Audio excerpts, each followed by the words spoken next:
Dahil naman sa labis na kagustuhang mauna sa pila ay kamuntikang nang masawi ang dalawang turista na ito matapos silang malaglag mula sa protective barrier sa isang scenic spot ng Mount Tai sa Shandong, China. Makikita po sa video ang maraming bilang ng mga bisita na nagkukumpulan para magmasid sa magandang view ng bundok.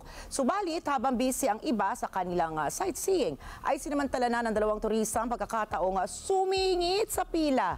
Mapapansing, tinutulungan ng isang lalaki ang babae na dahan-dahan na bumaba sa protective barrier ng bundok. Subalit nang sinubukan na tumungtong ang babae sa kamay ng lalaki ay nawalan sila ng balanse at ayun na, nahulog mula sa kinatatayuan.